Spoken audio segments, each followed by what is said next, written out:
Hi guys, Yiannis Christodoulou here, 2019 European and National Triathlon Champion in my age group. And in today's video, I'm discussing that it's the new year, new goals, but how to approach your training to achieve your goals.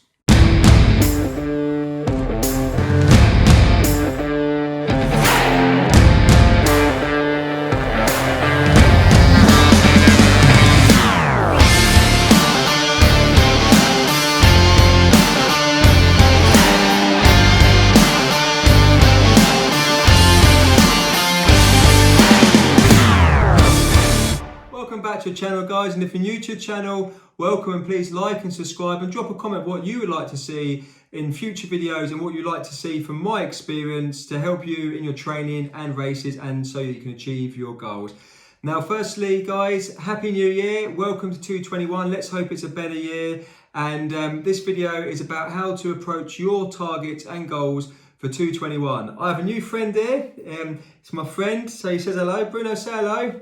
So this is how we keep him quiet, just give him a belly rub. And so anyway, on to the video.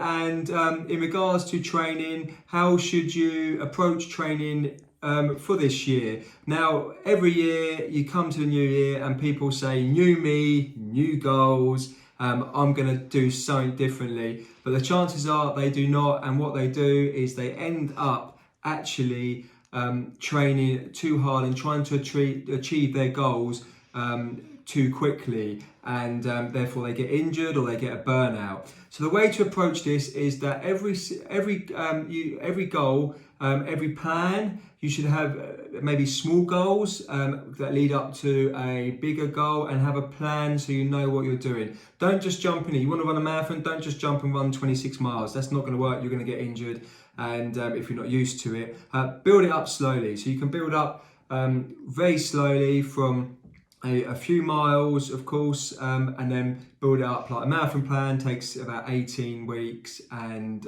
roughly 16 to 18 weeks. So to build it up slowly and build up your mileage that way. So don't just jump into loads of mileage, and always increase your training by 10% per week, and that's the golden rule, 10%. Don't go training 20% up in the mileage or 30%, and keep most of it, like 80% of it easy, and then 20% of it, keep it nice and hard, I like to call it, but nice and easy 80% and nice and hard for 20%. Don't go like in between moderate, because that's where if you that would be where you're overtraining.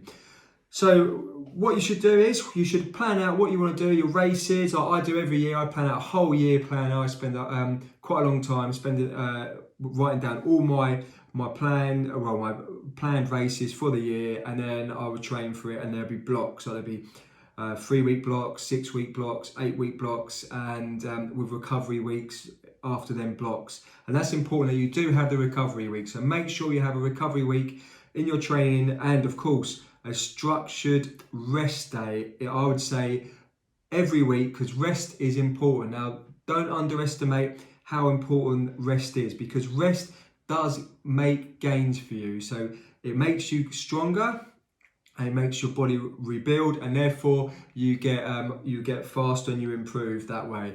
And also, don't neglect the easy training, because the easy training is where you build the engine, you build the base, and of course you are more efficient, and you'll get faster as a result. So and you'll keep the injuries to a minimum, because you're not pounding the streets all the time. And change it up regularly. Make sure you change up your training regularly. Don't keep your training the same week in, week out. So for example, if you're doing a run session, you're doing 3-mile reps, say for example, 1 week, and then you've got another speed session, don't just do 3 miles reps, just change it up a bit. Say change up to 4-mile reps or 2-mile reps, for example, with different structure recoveries. And it's the same with like your swimming and stuff like that. Don't neglect the strength training. People think that are under the impression that because they cycle or they run a lot, that their body is actually strong because of them. For example, they think their feet are strong, their legs are strong because they're actually pounding the streets or on the bike, and that's strengthening them. No, that in fact is weakening your body, and you are tearing muscle fibers.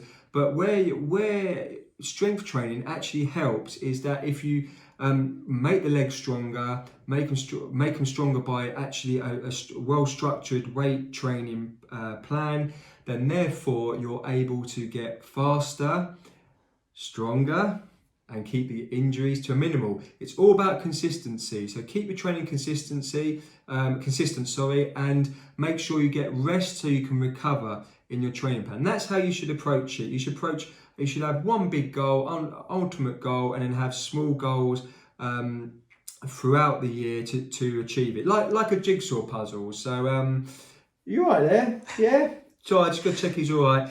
So just like a jigsaw puzzle, and therefore you, and then it's like all the pieces come together. Now, my target is an ambitious target. It is a very hard one, and I know it's going to be a tough one, but if I work hard towards it, I know it'll pay off like it has done in the past. So my target is to to place on the podium for the European Triathlon, Sprint Triathlon Championships for this year. Still no idea where they're going ahead, but I aim for the podium, and I'm working on my weakest areas. But that is my ultimate goal. Now, my small goals are to improve on the bike. So I want to improve on the bike. I'm going to focus more on the bike. I can't swim because of COVID at the moment. The pools are shut, so I will be doing more strength training, but focusing on the upper body and the core. And in the running, I want to make myself more efficient, so I'll be doing a lot more zone 2 training, for example. So that's how you should approach it. You should have small goals that build up to a bigger goal, and hope this video helps you in your training, and good luck with your goals for this year. And the champions of this age group category, Henrietta Tasavic and Yiannis Christodoulou, Christodoulou.